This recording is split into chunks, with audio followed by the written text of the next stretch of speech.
Hi, welcome to this interview. This is Bettina coming to you from Germany. We are having some sunshine today, which I'm very grateful about because we have had the coldest summer that I can ever remember. And I'm having Cloë here with me today, which I'm very, very grateful you taking the time to do this interview. So Cloë is big into health and wellness. She is an athlete herself and is coaching those as well. So Cloë, just hand over to you and maybe you can tell us a little bit about what it is that you are doing, because it's Yeah, well, hi everybody. Thanks so much for having me on. I am a mind-body performance coach. So I work with professional Olympic athletes and women around the world, and I teach them how to sort of do less but do it better. So using a little blend of athletics, which is my background, I'm a sprinter, athletics, Pilates, that's my main thing that I've been trained in. So athletics, Pilates, mindfulness and strength training, and I like to combine them all to help people be more efficient with their training and become really mindful movers. And it's been something that I've been so passionate about within myself for my own sport. Something that my coach had always told me was, the question shouldn't really be how much should I train to get what I want? It should actually be how little can we do and still get what we want. And I think that sort of goes over into overall wellness as well. It's not really about taking every single supplement and taking every single thing possible. It's finding the most effective things and just doing those to get the results that we want, which is exactly how we really discovered our NRF2 and all of that sort of thing, isn't it? Yeah, I know a lot of people know that's something I'm very passionate about, but I'm very curious what you have to say, because I'm sure you would have heard of so many different things throughout your career. So what is it that caught your attention with NRF2 activation? Well, I had been sponsored by a big supplement company for a few years, and the first thing when I got into that company, I was mainly drawn to the protein powders and the fat burners and things like that, but no one had ever told me anything to do with science. And so I just had always taken people's word on things, and I never really thought too much about that until I got further into, I guess, my journey. And then I was like, what are these ingredients in these things that no one's really giving me answers for? And then I would do my own research, and my mum's really big into nutrition as well. So she would always educate me on those sorts of things. And so I ended up completely going off of everything. And I just started going into more of my own research and taking things like spirulina, and I always wanted to take everything in its own form, potent by itself, so I knew that there wasn't anything else in the products.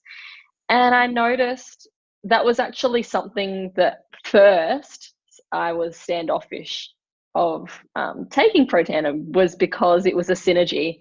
And I believed, with my lack of knowledge obviously then, was that if I was to take all of the ingredients individually, which I was already taking a few of them individually, that it would be more potent and more effective. And it wasn't until I understood that the synergistic blend is 18 times more potent when it was mixed together, that's why it works so well. And then I was like, oh my gosh, well, that's efficiency right there. I'm all about efficiency. So that's how I really started getting more into, well, I suppose I should start with how I got into it. I wasn't really so intrigued by it to begin with, because I have been faced with a lot of supplements that I didn't really care to even look into it. I was very closed-minded because the fitness industry is just bombarded with supplements, and everybody takes all these different things, and no one really has given me anything to prove a reason why something is better than another. There's never been any proof given to me before. And then I was given a couple of different things to look at for the company. And when I started really diving into it, then I decided to try it, which was still a hard decision to make, to even try it. And so when I did start trying it, that was really what got me wanting to research more, because of the changes that I started to feel. If I didn't feel anything, I probably wouldn't have looked into it. But the fact was, for me with my training, I use pain as a gauge of, if I have a particular program to do and I should be running, say, 15 seconds for the 100 meters, and I'm supposed to do 10 or 15 of those, I know how my body should feel by the end of the session. And that's how I know, okay, so if this is my first session that I'm doing this is how my body should feel. And maybe by the 6th or 7th time, my body should feel completely different. And the confusing thing for me once I started taking these was that the gauge went away. Oh, wow. That confused me, because I thought, well, how can my body be adapting so quickly? I haven't been doing my session long enough, or I'm doing a session where I know I'm always in constant lactic sort of feeling, and I don't ever have that feeling where it goes away. It feels a little bit better, but it's always there. But it really, it sort of just went away, and it was confusing. So I was like, what the hell? I got to look into this more. And so I started looking into more of the research and the videos, and that's when I started understanding what it was really doing, which inflammation is what causes the feelings that we're getting in the exercise. So like lactic acid buildup is inflammation in the body. And if you don't have that amount of inflammation in your body, you're not going to experience the same sort of feelings. So when I started understanding that, I thought, oh, okay, that really does make sense to me. So yeah. That's awesome. Wow. So you quickly now mentioned inflammation already, which is such a huge topic, I mean, for all of us. But why is it particularly important for athletes? And I know you're also very passionate about, contact sports. I think your partner is ex-pro rugby player? Or? Yes. Yeah. So he was a professional rugby player, and he had to retire from an injury. And so he's actually on Pro Tandem as well, which is funny because I just told him to take it and didn't tell him what it was. And then he's like, what is this stuff that you're giving me, by the way? I was like, oh, so now you care? And he's like, no, I'm asking because my eczema went away. Wow. And he's had eczema his whole life. Yeah. And he's never, like under his arms, he's never, ever had smooth skin. And after 2 weeks, he had smooth skin. Wow. And it's not bleeding anymore. It doesn't look like he's had eczema, and that was a big shock for him. And that wasn't even sports related. Yeah, that's amazing. But his brother also plays professional rugby over here. So that was actually the main reason I got into the business was he was getting concussed kind of a fair bit, which was worrying me. And I thought, oh, what about, I could get into this company and I could bring it over and see how many other athletes I can help, especially in the contact world. So for, athletes have a 3 times higher rate of oxidative stress in their body. And that means that we also have to work that little bit more at reducing it, which is fine as long as we have the right tools in order to, to get rid of it. So a couple of those things that athletes are going to notice that they might not think of could be things like lack of focus and mental clarity and coordination. And those sorts of things are types of inflammation that we tend to not think about, right? Because it's not, people just think inflammation is swelling or injury and things like that, but it can show up in so many other ways, even digestion or poor sleep. And for an athlete to not have those things, that's a huge impact on performance. And recovery time, if you don't have coordination, if you have less coordination, if you have less focus, if you're not sleeping well, that can affect things, time judgment in a game setting, for example. If you play a team sport, that could affect you with receiving and catching the ball and making quick decisions in order to to pass or to make a split decision. That could really affect that.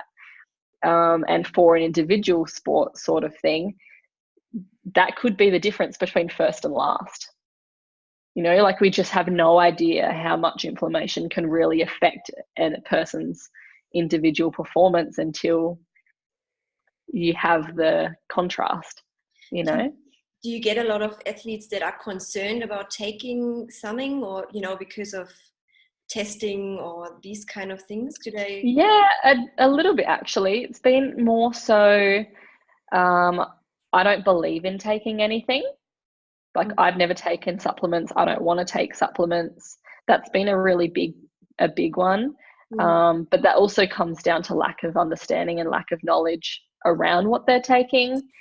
I was a little bit like that too, which I think it's normal, and it's not something to be judged about or anything. It's okay for athletes to feel that. I think that it's important for them to be given you know, the knowledge and the tools to make their own decision, but it is important to keep an open mind, especially if you want to maximize your performance and your recovery, to have a really what do you call it, like a more longevity in your career sort of thing, you know. Yeah. So what you said, obviously, recovery would be one of the biggest things that you know, makes an impact on the whole NRF2 activation. Yes, definitely. So not just the NRF2. So the NRF2 is obviously going to reduce the inflammation, but then the NRF1 is so important, because if our mitochondria is not functioning properly, and if it's damaged, that's really going to affect our energy, because, you know, our energy comes from our mitochondria. So that's where they both really work hand in hand. And if I have an athlete that I'm going to be recommending it to, I really make sure that they can straight away go on the double, because the athletes need both. They need better sleep. They need to repair their mitochondria. They need boosted more mitochondria than an average person. So their bodies can really handle it, and their bodies respond so well and generally quite fast. So the athletes that we have using it at the moment, I don't think anyone has felt anything later than 2 weeks. Wow. So it's been very, very quick. People with chronic injuries are really noticing a lot of help as well. Yeah, so it's not just performance, but it's also helping with things that maybe these athletes thought that they'd be stuck with for a long time. Yeah. Well, Chloe, thank you so very much. That was the quick that I wanted to get from you, just hear your point of view on all of this. Yeah, you're welcome. Thank you very much for your time. And I'll talk to you very soon. And if anyone wants to check out Chloe's page, I'm gonna tag her in this post, and then just awesome. look at everything she's doing. Yay! Thank you so much. Bye. Bye.